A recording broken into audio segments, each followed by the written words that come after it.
Hello everybody, this is Ava, and today I'm going to talk about mental health recovery. And why I think recovery is something that we should talk about. Because when you have a physical illness, it is the process is very clear, right? So you start feeling a little bit sick, or you start having symptoms, and then you go to the doctor. They do some tests, through your body. They check everything, and then they have some results that will show that you're either sick or not. In case you have a physical illness, they will give you the result of the illness that you have. So let's say that you have cancer, right? So you have the results and that you are diagnosed with cancer. And then obviously you go to a specialist and you start a treatment. And that treatment sometimes end up well and sometimes it doesn't. When it end up well, you end up recovering with, maybe you have other side effects, but you heal from the illness. And that is a reality and that it's a wonderful possibility. But sometimes you don't recover. And as we all know, sometimes people die from that illness, right? So you physically die. You die, basically. What happens with mental health illnesses is that you don't die. There's no way that your body will get to a point that it will die, right?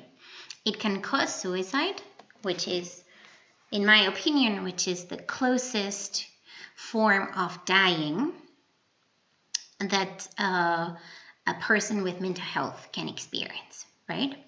So it's the same thing as if you would have a physical illness and you would die.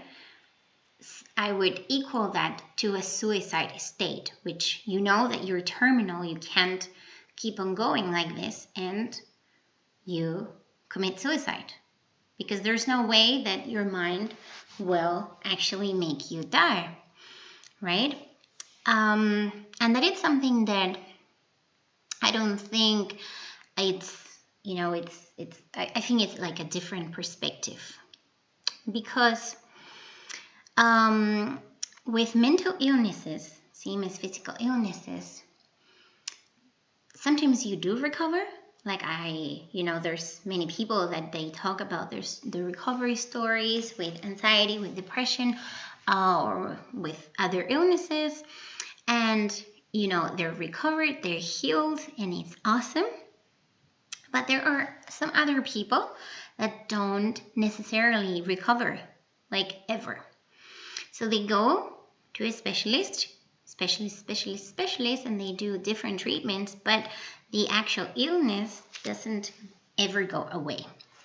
So the best thing that you can do, and this is like the same thing that you would do with a physical illness, which is learn tools to cope as good as you can, right?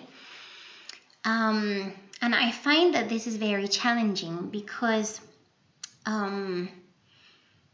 people nowadays are accepting that there are mental illnesses. But what people are not, or have not really integrated in, in the way of behaving or thinking is that some people never recover.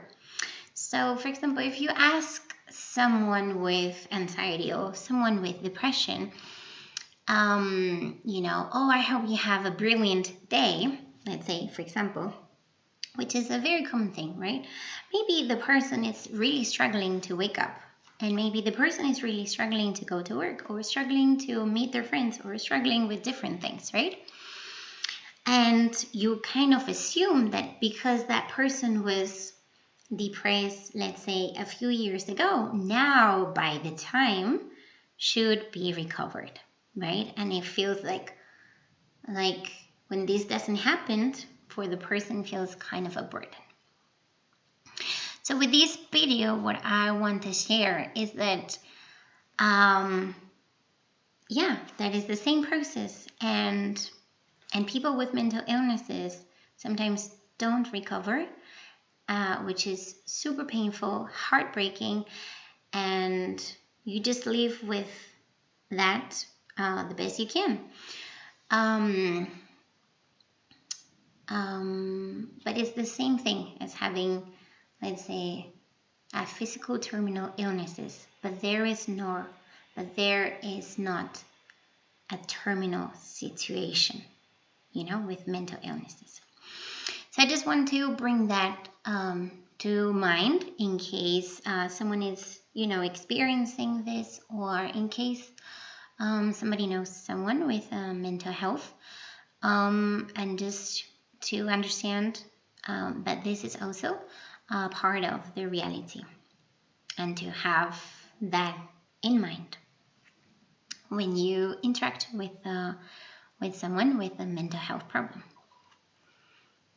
Thank you. Bye.